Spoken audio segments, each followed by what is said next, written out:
A mother leopard brought her injured cub to this man, and the reason why broke everyone.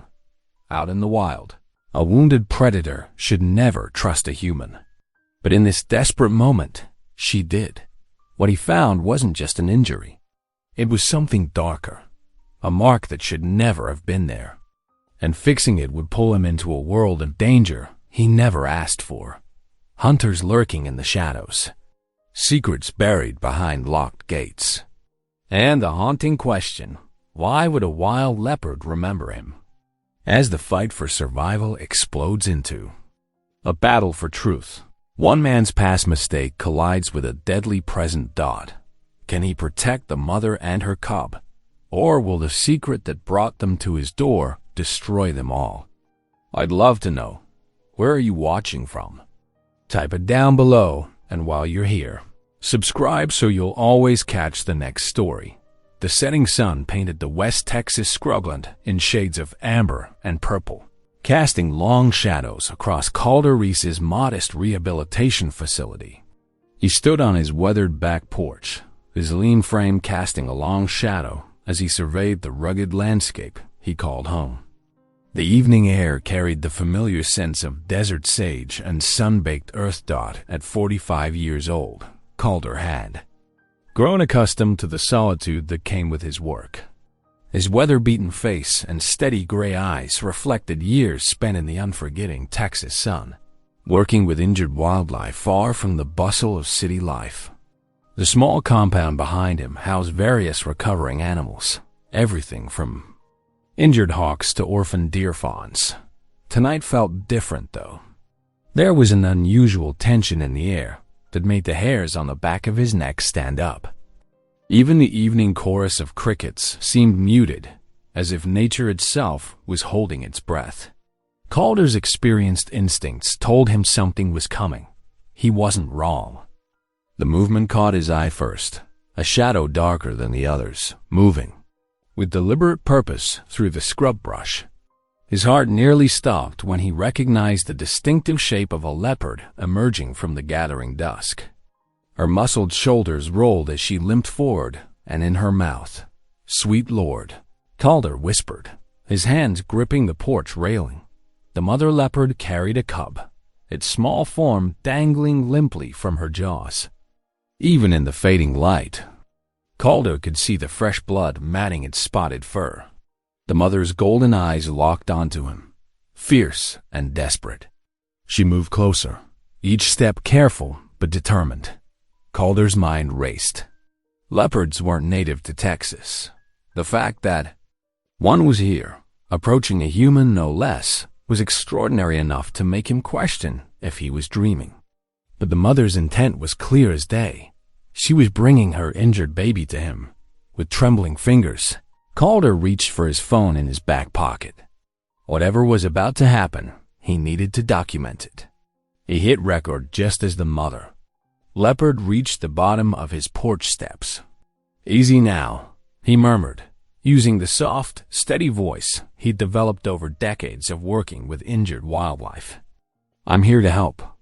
The mother leopard laid her cub gently on the ground, then backed up several paces. Her lips pulled back in a warning snarl, but she made no move to attack. The message was clear: help my baby, but don't try anything foolish. Calder slowly descended the steps, keeping his movements smooth and predictable. The cub was unconscious but breathing, its small sides rising and falling rapidly. As he got closer, he could see what was causing the bleeding. A crude tracking device had been surgically attached to the cub's shoulder, but the wound had become infected, the flesh angry and swollen around the metal components. "Who did this to you, little one?" Calder murmured, his heart aching at the cruel implementation of the device. He'd seen plenty of wildlife tracking devices in his former career as a biologist, but never one so poorly attached or inappropriate. For such a young animal, the mother leopard paced, her tail lashing back and forth as Calder examined her cub. Her notched ear and battle scars told the story of a survivor, but there was something hauntingly familiar about her. It wasn't until she turned her head just so. catching the last rays of sunlight. That recognition hit him like a physical blow. 17? He breathed. It can't be. The leopard's ear twitched at the designation, and Calder's mind flew back 5 years to when he'd helped rehabilitate and release a young female leopard. She'd been marked as L17 in the program's records. But that release had been hundreds of miles away at what he'd thought was a reputable wildlife preserve. What was she doing here? And more importantly, what had happened to her and her cub? The questions would have to wait. Right now, the cub needed help. Still, recording with one hand, Calder reached for the small medical kit he always kept in his cargo pants pocket. The mother's snarling increased in volume as he withdrew a pair of small surgical scissors. "I know, Mama." "I know," he soothed, even as his heart hammered against his ribs. One wrong move and those powerful jaws could end him in seconds. But this has to come out. Working as quickly as he dared, Calder began cutting away the crude stitches that held the transmitter in place. The cub whimpered, but didn't wake. Blood seeped from the infected wound, but Calder's steady hands never faltered. He'd performed similar procedures countless times, though never with such a dangerous audience. The mother leopard's snarls had subsided to low growls, but her intense gaze never left his hands. Sweat trickled down Calder's back as he carefully removed the transmitter, revealing the full extent of the damage underneath. Someone had attached this device with little regard for the cub's welfare, using methods that no legitimate wildlife researcher would ever employ. "There we go," Calder murmured as he extracted the last of the crude stitches. He quickly cleaned the wound with antiseptic and applied a light pressure bandage. Anything more substantial would just be torn off in the wild. Throughout the procedure, he kept his phone recording, documenting both the removal and the suspicious nature of the device itself. The cub began to stir as he finished, and Calder backed away immediately. The mother leopard darted forward, gently nuzzling her baby as it wobbled to its feet. The relief in Calder's chest was almost painful as he watched the cub respond to its mother's attention, obviously groggy, but already looking better without. The harmful device. What happened next would stay with Calder forever. Before taking her cub and disappearing into the night, the mother leopard, his L17 from so long ago, turned and met his gaze one final time. There was intelligence in those golden eyes, and something more, trust. Trust that he had proven worthy of by helping her baby Dodd. Then they were gone, melting into the darkness like ghosts, leaving Calder shaken on his porch steps. His hands trembled as he stopped the recording and played it back, making sure he hadn't imagined the whole thing. But there it was, irrefutable evidence of something very wrong happening to these magnificent creatures. The transmitter lay on the ground where he'd placed it, its crude construction a testament to the darker purpose it had served. Calder picked it up carefully, his jaw clenching as he examined it in the porch light. This wasn't the work of legitimate researchers. This was something else entirely, something that made his blood run cold as the night settled around him. Calder knew his quiet life had just become considerably more complicated. The trust that Mother Leopard had shown him wasn't just a gift. It was a responsibility. Someone was out there, doing unspeakable things to protected wildlife, and they had to be stopped. The video evidence on his phone felt like it weighed 1,000 pounds, but it was just the beginning. He looked out into the darkness where the leopards had disappeared, the weight of this new purpose settling onto his shoulders. "I'll find out who did this to you," he promised the empty night, "and I'll make it right." With trembling fingers, Calder uploaded the video from his phone to his Wildlife Rehabilitation Center's social media page. The footage showed his tense encounter with the mother leopard and her injured cub from the previous night, including the careful removal of the cruel tracking device. He added a simple caption: "Sometimes trust comes from unexpected places." This brave mother knew where to seek help. Within hours, the video exploded across the internet. Calder's phone buzzed constantly with notifications, shares, and messages from around the world. People marveled at the mother leopard's intelligence and trust, but Calder couldn't focus on the viral sensation. His attention was fixed on the small metal device sitting on his workbench, particularly its serial number. He'd seen similar tracking devices before, back when he'd worked with Sterling Harrow's preserve. The wealthy rancher had convinced Calder that his sprawling property would be perfect for rehabilitated wildlife releases. But this device, it matched the exact style and serial number pattern Harrow used. Calder's stomach churned as unwelcome possibilities surfaced in his mind. "This can't be a coincidence," he muttered, pacing his small office. The walls were lined with wildlife photos and rehabilitation certificates, reminders of his life's work. Through the window, he could see the empty enclosure where he'd treated the leopard cub last night. Calder picked up his phone and dialed the sheriff's office. After 3 rings, a familiar drawl answered. "Sheriff's Department. This is Deputy Martinez. This is Calder Reese. I need to report something suspicious regarding Sterling Harrow's ranch." The line went quiet for a moment. "Mr. Reese, Mr. Harrow is a respected member of this community. Just hear me out," Calder insisted. "I have evidence of potentially illegal wildlife tracking. A leopard cub was injured by one of his devices. The serial numbers match. A leopard?" The deputy's tone turned dismissive. "Mr. Reese, there aren't any leopards in Texas outside of zoos. Maybe you've been out in the sun too long. I have video. Proof. The whole world is watching it right now. Listen." The deputy cut him off. "Mr. Harrow's contributions keep this county running. We're not going to waste resources investigating him because you found some stray cat with a collar." "Good day, Mr. Reese." The line went dead. Calder set his phone down, his jaw clenched in frustration. He'd expected this response. Harrow's influence ran deep in the county, but he couldn't let this go. That cub's wound, the mother's desperate trust in him, it all pointed to something sinister. He remembered hearing about a state veterinary investigator who had recently cracked a major exotic animal trafficking case in East Texas. Laurel Vance.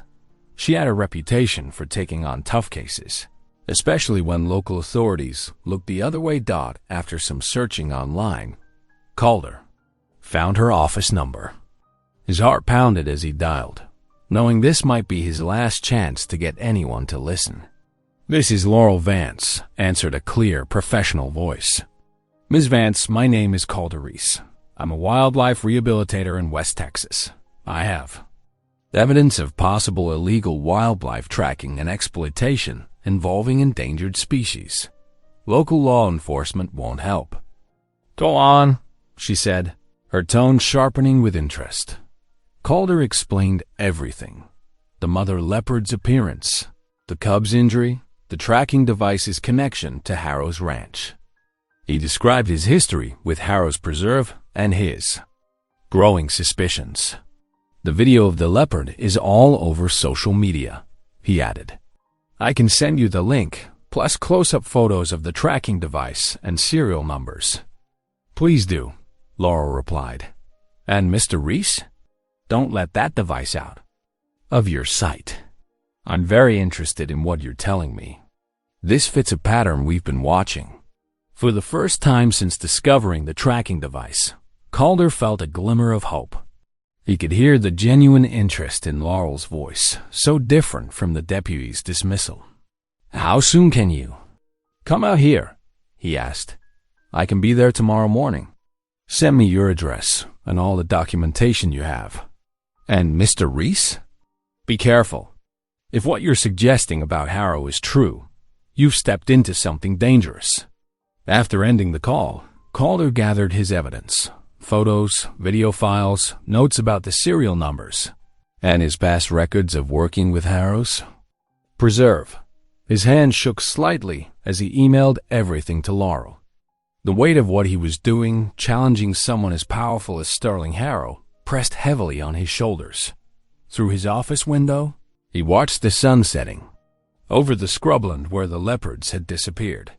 Somewhere out there, a mother and cub were hiding, perhaps among many other animals being tracked and hunted on land he'd once thought was safe. He trusted Harrow, released rehabilitated animals onto his property, possibly sending them straight into danger. The thought made him sick, but now he had an ally. Tomorrow, Laurel Vance would arrive, and together they would begin unraveling whatever dark operation Harrow was running. Calder switched off his computer and secured the tracking device in his safe. He had a long night ahead, knowing that for the first time in years, he was taking a stand that could make a real difference. Laurel spread out a map of the tracking data on Calder's worn kitchen table. The afternoon sun slanted through the dusty windows of his modest ranch house, casting long shadows across the detailed charts and signal records they'd managed to obtain. "Look at this pattern," Laurel said, her finger tracing irregular lines across the paper. "The transmitter's signal shows the cub moving in perfect circles at times. That's not natural movement for a wild animal." Calder leaned in closer, his weathered face creased with concern. "No, it's not. Leopards, especially cubs, move in scattered patterns when hunting or playing. These movements look—" He paused, swallowing hard. "They look contained." "Exactly." Laurel pulled out another document, this one showing timestamps. "And here's something else strange. There are regular blackout periods where the signal disappears completely, always between midnight and 4 in the morning." "Could be equipment failure?" Calder suggested, though his tone indicated he didn't believe it himself. "Every night at the same time? For exactly 4 hours?" Laurel shook her head. "This is deliberate. Someone's switching off the tracking system during those hours." The late afternoon was fading into evening as they decided to investigate further. Harrow's sprawling estate stretched for hundreds of acres, much of it hidden behind tall fences and dense brush. They took Calder's old pickup truck, driving slowly along the property's perimeter until they found a service road that wasn't gated. "This feels wrong," Calder muttered as they bumped along the dirt track. "Harrow's security is usually tighter than this." "Maybe they're not expecting anyone to look this closely," Laurel replied, though she kept her voice low. The truck's headlights cut through the growing darkness, illuminating patches of scrubland and occasional clusters of live oak. They came to a rise overlooking a secluded valley. Calder killed the engine and lights, letting their eyes adjust to the darkness. The quarter moon provided just enough light to make out shapes below, what appeared to be a series of connected enclosures. "Those weren't on any of the property maps," Laurel whispered, pulling out her night vision binoculars. Before she could focus them, the sharp crack of a rifle shot split the night air. The bullet pinged off the truck's hood, causing both of them to duck instinctively. "Get down," Calder shouted, throwing himself sideways as another shot whizzed through the space where his head had been moments before. The bullet shattered the driver's side window, sending glass fragments spraying across the cab. Laurel was already scrambling into the footwell, her heart pounding. "We need to get out of here." Calder didn't need to be told twice. Still crouched low, he fumbled for the keys with shaking hands and started the engine. Another shot rang out, this one puncturing the radiator. Steam hissed into the night air as Calder threw the truck into reverse, tires spinning in the loose dirt. "They're trying to disable the truck," Laurel called out as more shots followed them. Calder zigzagged as best he could on the narrow road, using the darkness and terrain to their advantage. They bounced and jolted down the service road, the truck's engine making alarming sounds as the radiator leaked. Calder didn't slow until they were well clear of Harrow's property, finally pulling over behind an abandoned gas station several miles away. Both sat in silence for a moment, breathing heavily, the reality of what had just happened sinking in. The truck's engine ticked as it cooled, steam still rising from under the hood. "They weren't trying to scare us," Calder said finally, his voice rough. "That first shot, if I hadn't moved when I did," Laurel nodded grimly. "Someone's willing to kill to keep this quiet." She pulled out her phone and began documenting the bullet holes in the truck. "This isn't just about one tagged cub anymore. No one goes to these lengths unless they're hiding something big." "The enclosures we saw," Calder added, "they looked permanent, professional, like holding pens. A holding facility for exotic animals that conveniently goes dark for 4 hours every night." Laurel's face was set with determination. "We're looking at a major operation here, Calder. Professional hunters, wealthy clients, controlled kills, all hidden behind Harrow's legitimate business." Calder ran a shaking hand through his hair. "That mother leopard, she must have escaped during one of those blackout periods, found a way to get her cub out too, and brought it straight to you." Laurel touched his arm gently. She knew what she was doing. "Question is, how many other animals are still trapped in there?" The truck's radiator chose that moment to give out completely, fluid draining onto the cracked pavement below. Like tenés, bullet holes riddling the vehicle's body, it was a stark reminder of how close they'd come to something far worse. "We need help," Laurel said firmly. "This is bigger than local law enforcement, especially if Harrow has them in his pocket. I'm calling in state resources first thing tomorrow." Calder nodded, still processing their narrow escape. The image of those hidden enclosures burned in his mind, along with the terrifying realization that someone had just tried to kill them both. Whatever they'd stumbled into, there was no turning back now. The evidence mounted steadily as Calder and Laurel dug deeper into Harrow's operation. Spread across Calder's kitchen table, dozens of tracking records revealed a disturbing pattern. The transmitters weren't meant to monitor wildlife. They were being used as beacons for hunters. These signal clusters, Laurel pointed to several marked locations on the map. They're not random movements. The animals are being contained in specific areas. Her finger traced the boundaries, what appeared to be shooting zones. Calder's hands trembled as he sifted through more documents. His eyes caught on a familiar identification code that made his blood run cold. "L-17, he whispered, his voice barely audible. "What is it?" Laurel asked, noting how the color had drained from his face. "The mother leopard?" Calder pulled out an old file from his personal records, laying it next to the new data. 3 years ago, I rehabilitated and released her myself. She was just a young adult then, injured by a snare trap. His fingers traced over the photographs, showing a younger version of the same leopard, her distinctive notched ear visible even then. The realization hit him like a physical blow. I signed off on her release to Harrow's Preserve. I thought, his voice cracked, I thought she'd be safe there, protected. Laurel placed a steadying hand on his shoulder as Calder slumped into his chair.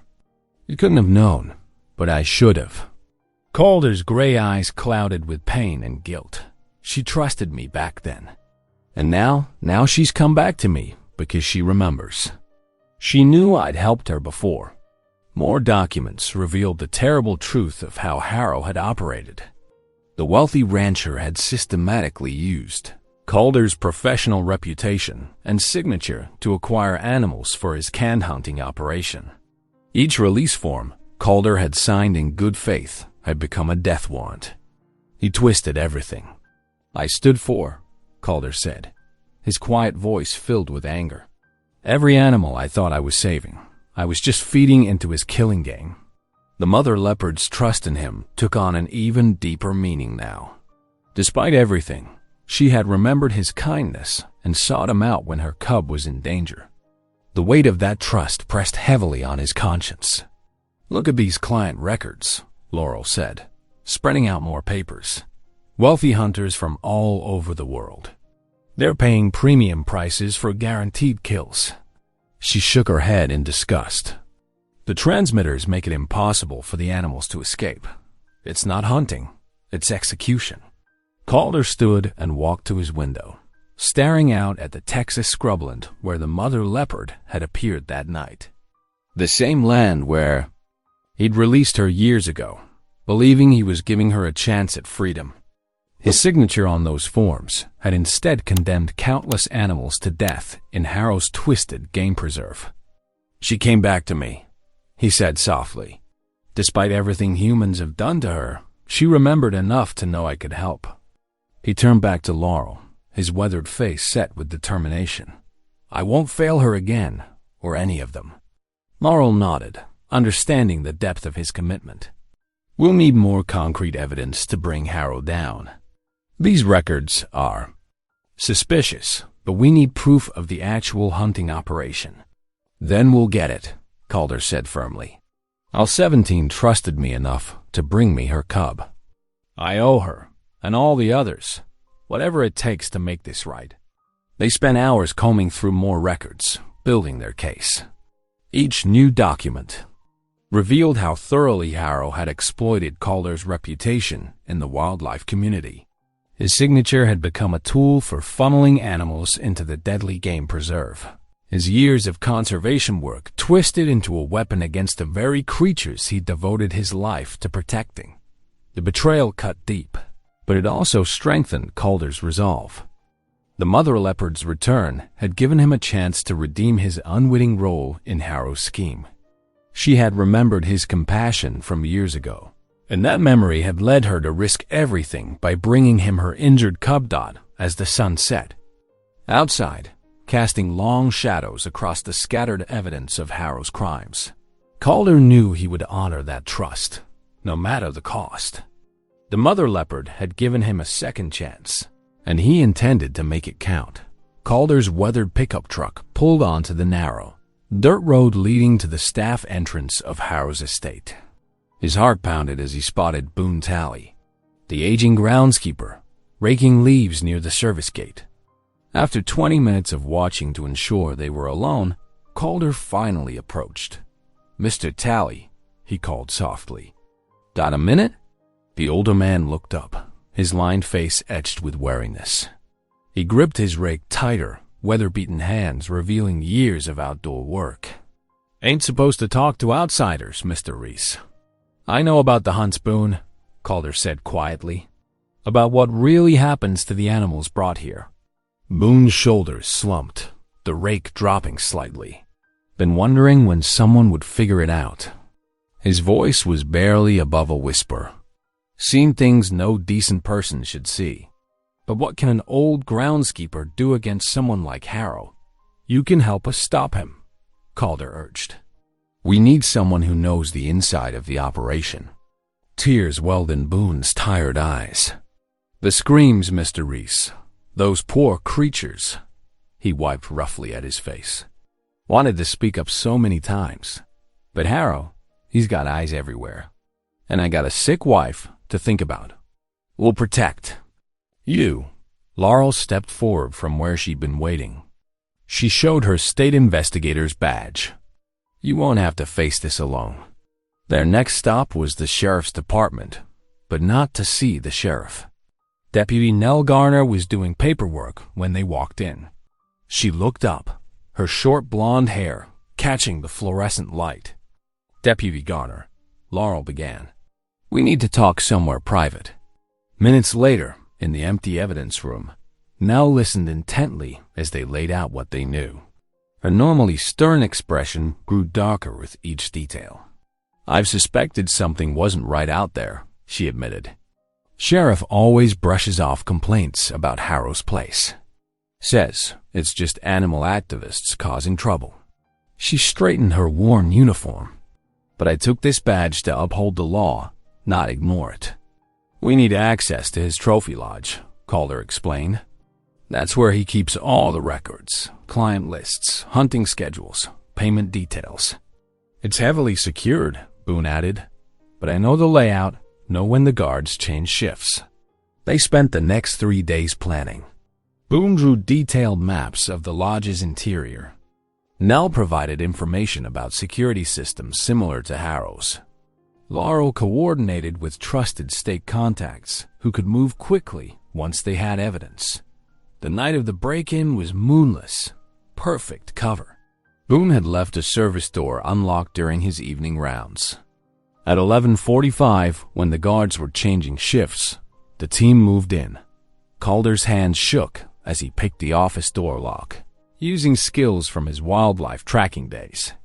Nell kept watch in the hallway, while Laurel photographed everything with a specialized camera. "Here," Calder whispered, pulling open a filing cabinet. "Client contracts, hunting permits, my God, these prices." He quickly stuffed documents into his pack. Laurel discovered a laptop and portable hard drive. "This could have everything we need." A floorboard creaked somewhere in the building. Everyone froze. "Someone's coming," Nell hissed from the doorway. "We need to move. Now." They quickly gathered what they could. Boone led them through a back passage he'd shown them on the maps, a route usually used for bringing in trophy heads for mounting. They emerged into the cool night air, hearts pounding. No alarms had been triggered. No shots fired.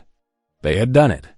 Back at Calder's house, they spread their findings across his kitchen table. The evidence was damning. Detailed records of illegal hunts, prices paid for guaranteed kills, dates and times of releases that matched perfectly with Calder's own records of when he'd brought rehabilitated animals to the preserve. "This is everything we need," Laurel said, her voice thick with emotion. "Hunting endangered species, animal cruelty, fraud, conspiracy. Harrow's going down." Boone sat heavily in a kitchen chair, looking both relieved and terrified. "Can't believe I finally did something about it." After all these years of watching, Nell was already making secure copies of everything. "I'll get these to the state attorney's office, first thing tomorrow. They'll need to move fast before Harrow realizes what's missing."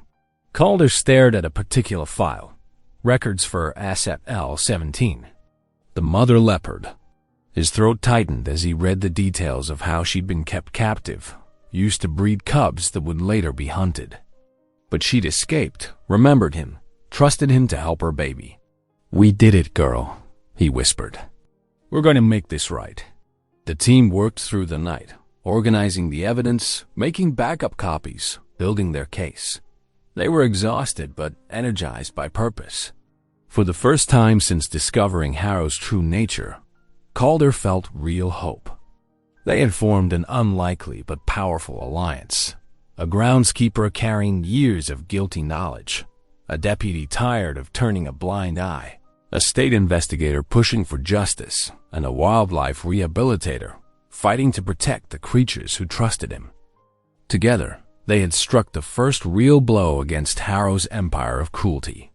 The evidence in their hands would ensure he could no longer hide behind his wealth and influence. The truth would finally come to light. The acrid smell of smoke pierced through the peaceful night air.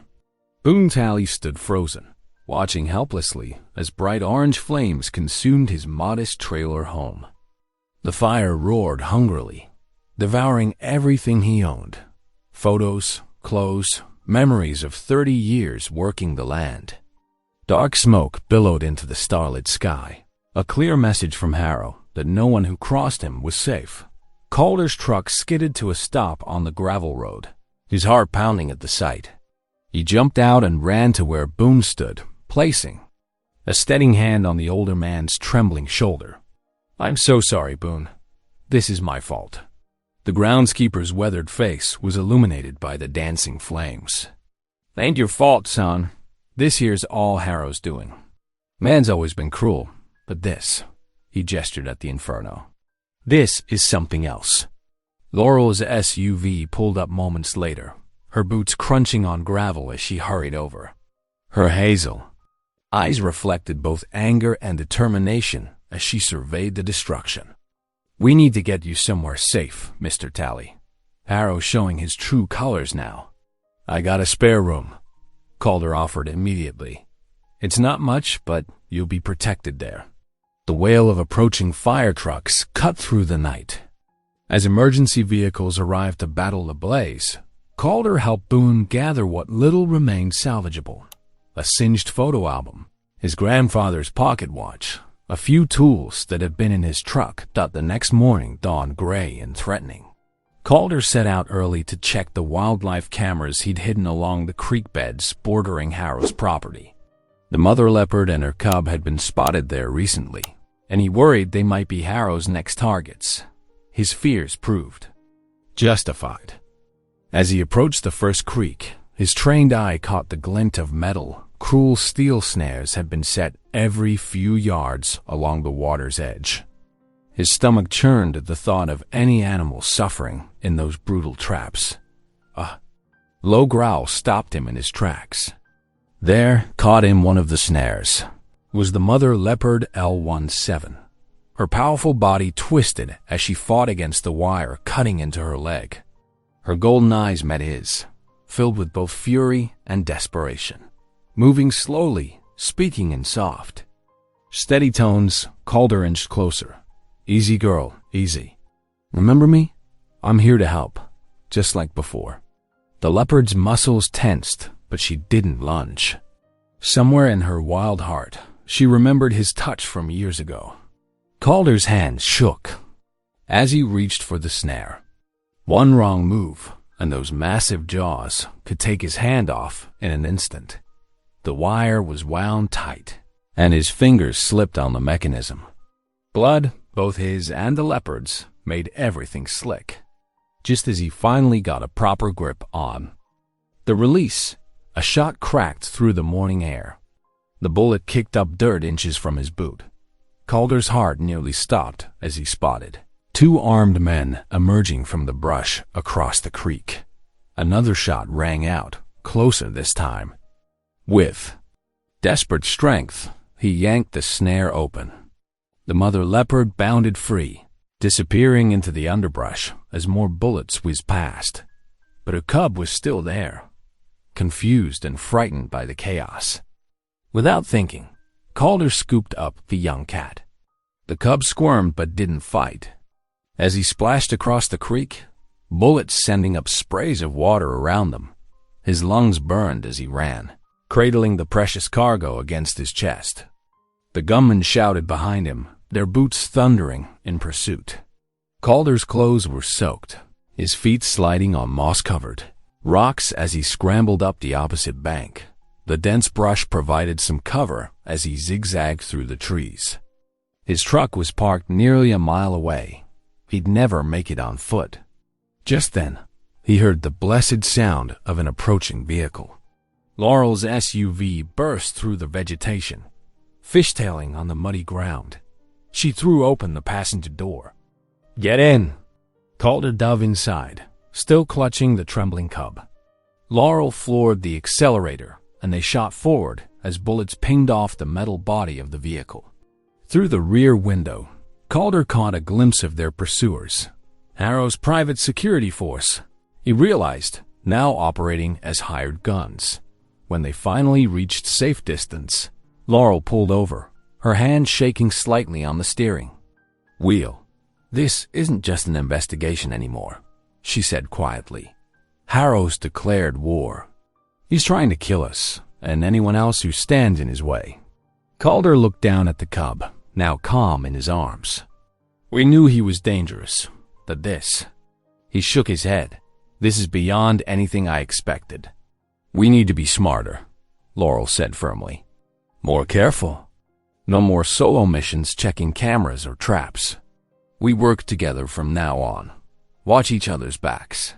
The cub mewed softly, and Calder stroked its spotted fur. "The mother, she'll find us. She always does." His voice hardened with resolve. "Harrow thinks he can scare us off with fire and bullets, but he doesn't understand what we're fighting for." They sat in silence for a moment, the weight of their new reality settling over them.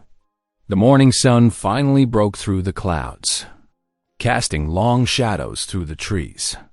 They were no longer just investigators uncovering crimes. They were targets in an escalating war. And somehow, They would have to find a way to survive long enough to bring Harrow to justice.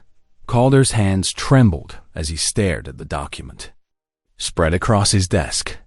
The afternoon sunlight streaming through his office window seemed to mock him, highlighting his signature at the bottom of the transfer authorization form. There it was in black and white, his own name, authorizing L-17s. Transfer to Harrow's Preserve years ago. No, he whispered, his voice cracking. This can't be right. But the proof was undeniable. His signature, not forged, but genuine, had sealed the mother leopard's fate. The memory came flooding back. Harrow had approached him 5 years ago. All smiles and promises about his new wildlife sanctuary. The paperwork had seemed legitimate. Calder had trusted him, had believed in his commitment to conservation. Now he realized how masterfully he'd been manipulated. His phone buzzed. A text from Laurel. Meeting with the State Wildlife Board in 20 minutes. You coming? Calder couldn't move. The weight of his responsibility crushed down on him. Every hunt, every trapped animal, every client who had paid to kill, he had helped make it possible. His signature had given Harrow's operation legitimacy. He picked up his phone with shaking fingers to call Laurel. She answered on the first ring. Laurel! His voice was hoarse. I found something. The transfer papers for L-17. I signed them. Years ago. I'm the one who authorized her move to Harrow's land. The silence on the other end stretched for several seconds. Come to my office, she finally said. We'll figure this out together. But before Calder could respond, he heard a commotion through the phone. Laurel's sharp intake of breath. The sound of a scuffle. Laurel?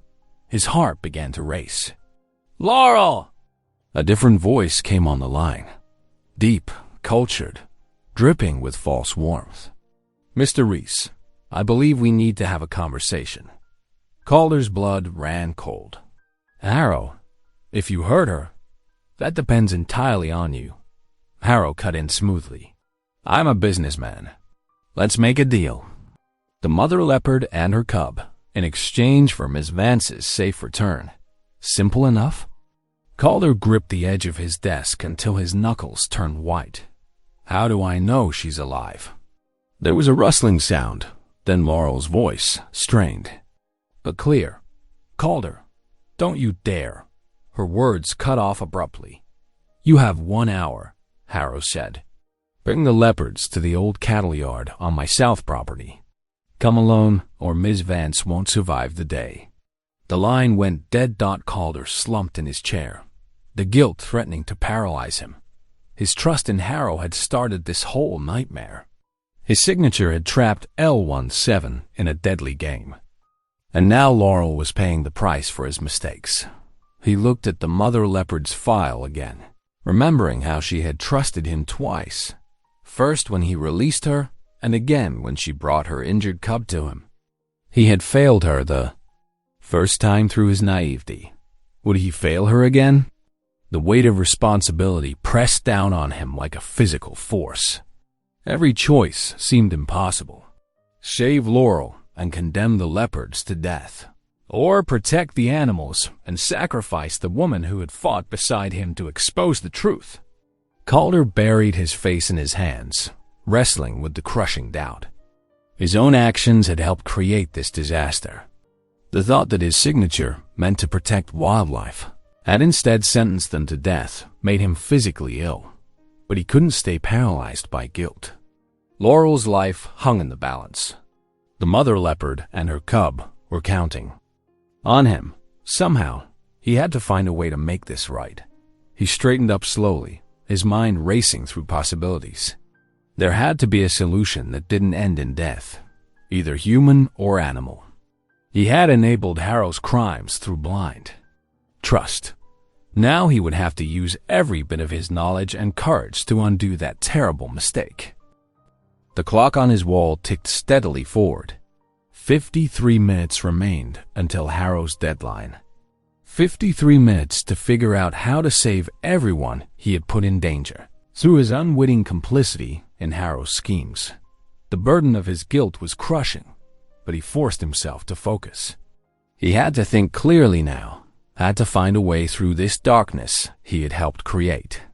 The time for self-recrimination would come later. Right now, lives depended on his next move. Calder paced across the worn floorboards of Boone's small living room, his mind racing. The evening shadows stretched long through the windows of the temporary safe house they'd found after Boone's trailer was destroyed. Deputy Nell Garner sat at the kitchen table, her uniform wrinkled from the long day, while Boone nursed a cup of coffee in his weathered hands. "We can't just give up," Calder said, stopping his pacing. "Harrow thinks he's got us cornered, but we still have those ledgers." Nell looked up from the stack of papers spread before her.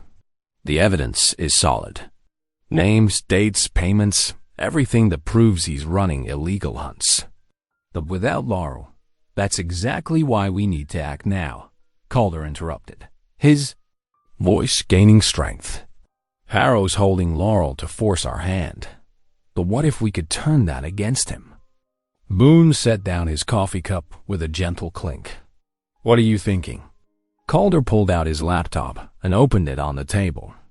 "We leaked part of the ledgers online. Just enough to spook his clients, but not everything. Make them think they're dirty secrets about to blow wide open. And then what?" Nell asked, leaning forward. "We create a fake announcement about releasing all the documents," Calder continued, his fingers flying over the keyboard. "Harrow will have to respond. He'll gather his men to stop us, thinking we're going to release everything at once." Boone's tired eyes sparked with understanding. "Draw them all to one place." "Exactly," Calder nodded. "We control where they go. And that's where you come in, Boone. You know every inch of that compound." The old groundskeeper stood up slowly, moving to a rough map he'd sketched of Harrow's estate. "The North Service corridor," he said, pointing with a calloused finger. "It's the most defendable approach. Single entry point, floodlights we can control, and good cover for law enforcement." Nell pulled out her phone. "I can get state police backup, but we'll need warrants. The evidence has to be rock solid." "It will be," Calder assured her. "Between the ledgers and Laurel's preliminary investigation, we have enough. But we need to move fast." They worked through the night, carefully selecting which pieces of evidence to leak. Calder crafted the online posts, making sure they'd catch the attention of Harrow's wealthy clients without revealing their full hand. Nell made calls to trusted contacts in state law enforcement, building the case for emergency warrants. Boone studied his map, marking the best positions for their trap. "I can disable the floodlights here and here," he said, circling 2 spots. "Create shadows where we need them. But timing will be everything." The sun was rising when they finally had their plan in place. Calder looked at his 2 allies, the weary but determined deputy and the groundskeeper who'd finally found his courage. "This is our one shot," he said quietly. "If we fail, we won't," Nell cut him off, checking her weapon. "Harrow's gotten away with this for too long. Sometimes justice needs a push." Boone nodded, rolling up his map. "I'll head out first. Need to be in position before anyone notices something's wrong with those lights." He paused at the door, looking back at Calder. "You did right by that mother leopard, son. Now let's do right by everyone else Harrow's hurt." As Boone left, Nell started gathering their evidence. "I'll take these to Judge Martinez personally. She's tough but fair. When she sees this, she issue the warrants." Calder sat down at his laptop one more time, double-checking the scheduled post that would trigger their trap. His hands were steady now, his earlier guilt replaced by determination. This wasn't just about his past mistake anymore. It was about stopping Harrow before he could hurt anyone else. "Harrow thinks he's the hunter," Calder said softly, hitting the final key to set their plan in motion. Time to show him what it feels like to be the prey. The first leaked documents went live as the morning sun crested the hills. Within hours, phones started ringing across the country as Harrow's wealthy clients discovered their secret hunting trips weren't so secret anymore. Calder watched the online reaction spread, knowing it wouldn't take long for word to reach Harrow Dot through his old two-way radio. Boone's voice crackled with confirmation that he'd reached the control panel for the floodlights. Mel texted updates about the warrants moving through official channels with determined speed. Everything was falling into place. Calder packed his gear methodically. Flashlights, rope, first aid kit. He knew the confrontation was coming, but for the first time since this began, he felt ready. The mother leopard had trusted him with her cub's life. Now it was time to prove that trust wasn't misplaced. He clicked send on the final message, a public announcement that all documents would be released at midnight. The trap was set. Now they just had to wait for Harrow to spring it. "Hold on, Laurel," he whispered, checking his watch. "We're coming." Lightning split the stormy night sky as Calder crouched behind a rusted equipment shed. Rain pelted his face while he studied the kill pen ahead, its metal gates gleaming under harsh spotlights that cut through the darkness. His heart pounded as he spotted Laurel inside, her hands bound, rain plastering her dark auburn hair to her face. Through the downpour, he could make out the shapes of the leopards pacing in adjacent pens, the mother L-17's golden eyes reflecting the artificial light as she prowled restlessly. Her cub huddled against the fence, still favoring its healing leg. Sudden orange flames erupted in the distance as Harrow's men lit brush fires, trying to funnel any escaped animals back toward the compound. The fire cast an eerie glow across the rain-slicked ground. Gunshots cracked through the air, making Calder flinch. "Last chance to give up, Reese," Harrow's voice boomed over loudspeakers. "The animals stay where they are. This is your only warning." Calder's fingers closed around the bolt cutters in his jacket. He'd come too far to back down now. Taking advantage of a gap between security patrols, he sprinted through mud toward the kill pen's gate. The lock gave way with a satisfying snap under the cutters. "Laurel!" he whispered urgently, helping her to her feet and cutting her bonds. "Can you walk?" "I'm okay," she assured him, rubbing her wrists. "But we have to hurry. Harrow's going to start executing animals soon. He's lost it completely." Working quickly, they moved to the leopard's enclosure. The mother recognized Calder instantly, letting out a low chirp as he approached. He cut through that lock too, easing the gate open. "Come on, girl," he murmured. "Time to get you both out of here." The leopard slipped out into the rain, the mother guiding her cub. Laurel and Calder led them toward a section of perimeter fencing they'd already weakened. Behind them, shouts of alarm went up as their escape was discovered. Suddenly, blinding headlights bore down on them as a massive black truck roared around the corner, engine growling. Through the windshield, Calder could see Harrow's raves twisted. "Face, this way." Calder grabbed Laurel's arm, directing the leopards toward an old service bridge spanning a deep gully. The rotting wooden structure didn't look like it could support much weight, but it was their only option. They were halfway across when the truck's tires hit the bridge entrance. Wooden planks groaned ominously under the vehicle's bulk. Calder and Laurel reached the far side with the leopards just as an almighty crack split the air. The bridge supports gave way with a thunderous crash of splintering timber. Harrow's truck plunged nose first as the bridge collapsed, landing at a precarious angle in the gully. Flames from the brush fires were spreading rapidly, closing in on the wreckage.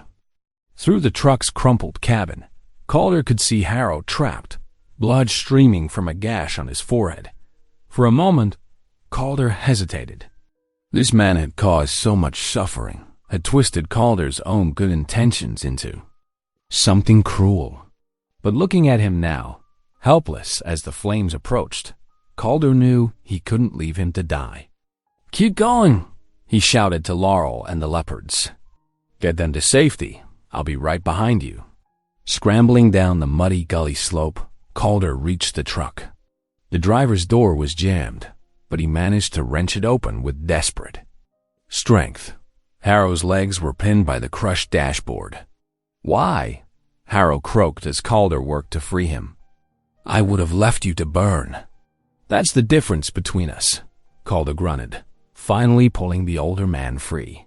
They staggered up the slope together just as the flames reached the truck.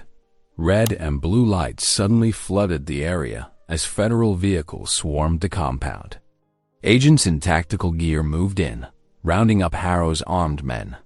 Deputy Nell had come through with the backup they needed. "Sterling Harrow, you're under arrest," announced a stern-faced agent, snapping handcuffs onto Harrow's wrists while paramedics rushed to check his injuries. Calder found Laurel waiting with the Leopards at the pre-arranged meeting point, well away from the chaos. Mother and cub were already being loaded into a wildlife transport vehicle that would take them to a legitimate sanctuary. "You could have let him die," Laurel said softly, taking Calder's hand. He watched the mother leopard nuzzling her cub one last time before they were safely secured. "No," he replied. "I couldn't. That would have made me just like him." Lightning flashed again, but the storm was moving away now. As federal agents continued securing the scene, Calder felt the weight of guilt he'd carried finally beginning to lift. He hadn't just saved the leopards. He'd saved something in himself, too. The mother leopard's golden eyes met his one final time, through the transport vehicle's window. There was trust there still, he realized. Despite everything humans had done to her, she had never lost faith in the good ones. Now Calder knew he could live up to that faith. The morning after the dramatic showdown brought a different kind of intensity to the small West Texas town. The courthouse steps were crowded with reporters, their cameras flashing as Sterling Harrow, handcuffed and disheveled, was led into the building by federal agents. His once pristine silver hair was unkempt, his expensive ranch wear replaced by a plain orange jumpsuit dot inside the grand jury room. Calder sat straight-backed in the witness chair, his weathered face composed as he addressed the panel. "I believed I was giving those animals a chance at freedom," he testified, his steady gray eyes meeting each juror's gaze. "When I signed those transfer papers, I trusted Sterling Harrow's preserve was a sanctuary. That trust was manipulated, and innocent creatures paid the price. I'm here to set the record straight." The evidence was overwhelming. The ledgers revealed hundreds of illegal hunts, each documented with clinical precision. Wealthy clients' names filled page after page, alongside the tracking numbers of their guaranteed trophies. Photos showed modified holding pens, strategically placed feeders, and the cruel reality of what Harrow called controlled encounters. The indictments came swiftly. Multiple counts of wildlife trafficking, conspiracy, fraud, and endangered species violations. Harrow's empire began crumbling like a house of cards. His assets were frozen, his property seized, his reputation shattered beyond repair. The sheriff's resignation followed within days. At a tense press conference, he admitted to years of looking the other way, accepting bribes to ignore suspicious activities on Harrow's land. The truth finally caught up, he said, removing his badge for the last time. For Calder, vindication came with mixed emotions. One quiet afternoon, he stood with Laurel at the State Wildlife Sanctuary, watching as L-17 and her cub were released into their temporary enclosure. The mother leopard moved with fluid grace, her powerful muscles rippling as she explored the space. The cub bounded after her, its leg fully healed, playfully swatting at tall grass. "They'll be moved to a protected reserve next week," Laurel said softly, her shoulder brushing against Calder's. "Somewhere they can truly be wild, without fear of hunters." Calder nodded, his throat tight with emotion. She knew, somehow. Knew. She could trust me to help, even after what happened before. Laurel's warm hand found his, squeezing gently. You proved worthy of that trust. You risked everything to make things right. The sun was setting when the final moment came. Calder and Laurel stood at the observation point as the transport team prepared to move the Leopards. L-17 paused at the carrier's entrance, her golden eyes finding Calder's. In that gaze was something profound, recognition, perhaps forgiveness, and the wild dignity that had drawn him to protect these creatures all his life. Then she was gone, vanishing into the carrier with her cub. Their bond, forged in trust and sealed through survival, was complete. Calder felt a weight lift from his shoulders, replaced by a quiet peace. Ready to go home? Laurel asked, her hazel eyes warm with understanding. Calder took one last look at the empty enclosure, then turned to her with a slight smile. Yeah, he said softly. I think I am. Together, they walked toward the parking lot, their footsteps crunching on gravel. The setting sun painted the sky in shades of gold and purple, a fitting backdrop to this ending that was also a beginning. Justice had been served, honor restored, and in the process, two hearts had found their way to each other through the storm. Behind them, dust settled on an empty enclosure as somewhere, miles away, a mother leopard led her cub into true freedom. Their story with Calder completed but never forgotten. Author's note. I've concluded here as all key elements from the outline have been addressed. Harrow's indictment, the sheriff's resignation, Calder's testimony, the leopard's relocation, the quiet moment with Laurel, and the final glance from L-17 before departure. The narrative arc is complete without going beyond the provided instructions. Thank you for watching. If even one moment stayed with you, don't forget to subscribe. I'll be here tomorrow with another story that speaks to the heart.